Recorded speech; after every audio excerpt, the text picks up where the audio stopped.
Demons and netherworld entities communicate with the living in very interesting ways. Sometimes they'll possess you, other times they'll write messages on the steamed up mirror while you're showering, and sometimes they'll write a message on your wall in somebody's blood. The range is very wide with these people, but getting a message from a demon is never good under any circumstances. No one in the history of life has ever been like, oh, nice to hear from Beelzebub today, it's been a while. Unless, of course, you're Satan, then go on, catch up and do you.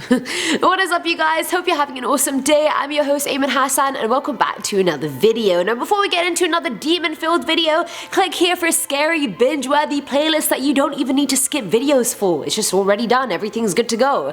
Either way, these are the top 10 mysterious messages written by demons. Starting us off at number 10 is automatic writing. So I just discovered this today and thought it belonged on the list as well. Now psychography or automatic writing is when a clairvoyant or psychic person has the ability to write down words without consciously doing it. The person sort of goes into a trance while a ghost, spirit or demon enters their body and writes down whatever they're trying to get heard. These automatic messages can come in the form of a Ouija board as well. That is, you know, an entity trying to speak to you. Well-known Swiss medium Helene Smith famously wrote down a series of phrases in Martian, but I highly doubt that. It's a lot more plausible for Helene to have had an evil spirit inside her automatically just writing those letters rather than a Martian.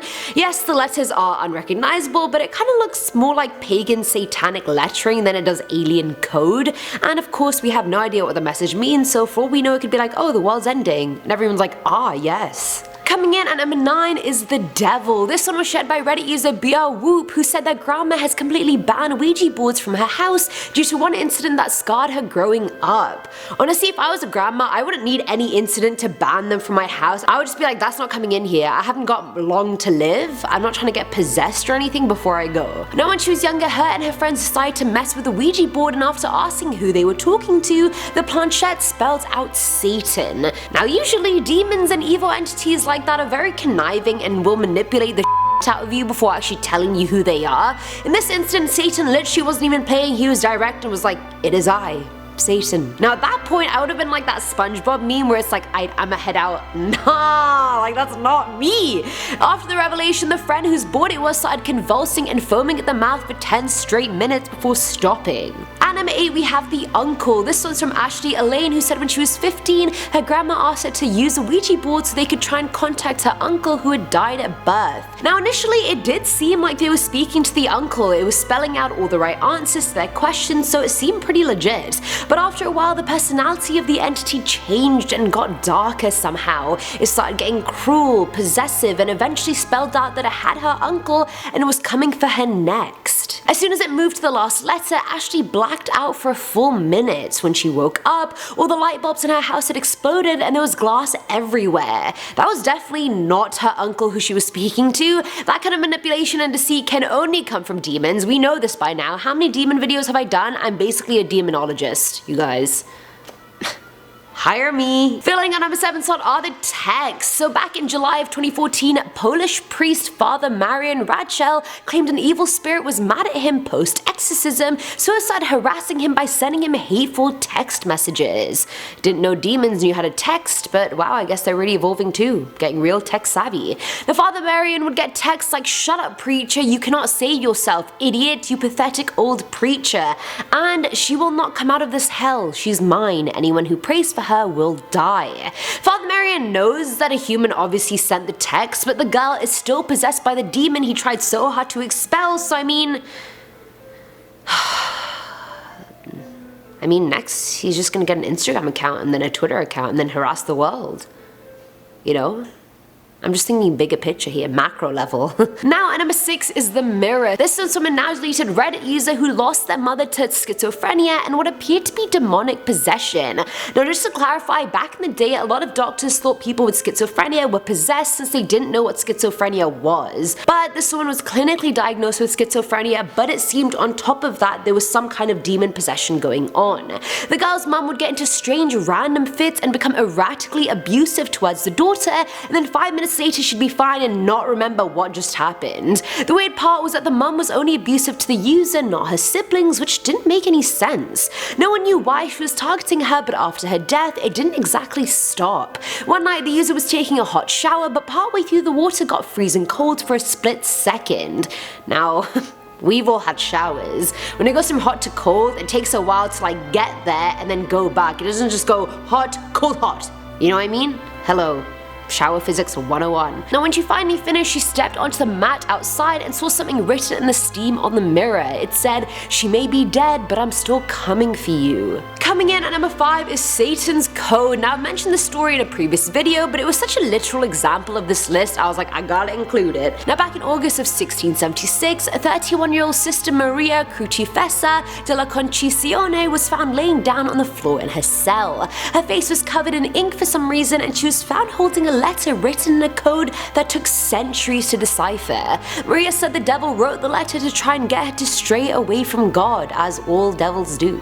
The letter featured 14 lines of coded text and translated to this: "God thinks he can free mortals. The system works for no one. Perhaps now Styx is certain." Now first of all, what is God trying to free us from? Life? You literally put us here to begin with. Just, you can fix it.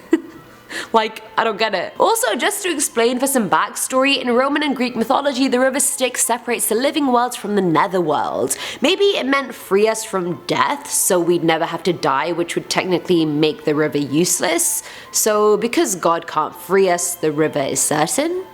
That's my take on it. I don't know. It's open to interpretation. And number 4 is Upside Down. This one came from psychic medium J. David, who relayed the story of this boy called Eric. Now Eric had been playing around with the Ouija board, so Jay had been called to his house to sort of cleanse it. He felt this dark presence and energy in the house, but couldn't really pinpoint what it was until he met the dad, who was an alcoholic. When he interviewed Eric later on, all he really said was that the demon had spelled out that his name was Lucifer, and then would continuously spell out the words upside down. All seemed like it had been cleared, so Jay left the home and the family to live happily ever after. However, things went tits up when a week later Eric's mum called saying he had been locked inside his bedroom. When Jay got there, the dad was drunk, shouting threats at the boy, and so Jay was like, okay, I need to get this dad out of the situation right now. He ended up alone outside the door, and Eric opened it crying and just said upside down and pointed to the window. Confused, Jay rushed to the window to see the family dog who had been buried upside down, tail in the air, face in the ground. Filling at number 3 slot is Stab. This one comes from Redditor Ouija 1993, who said this happened back in the 90s. Her and her friends were in year 9 at the time, and during the sleepover they decided to play with the Ouija board and try and communicate with whatever entity was present, you know?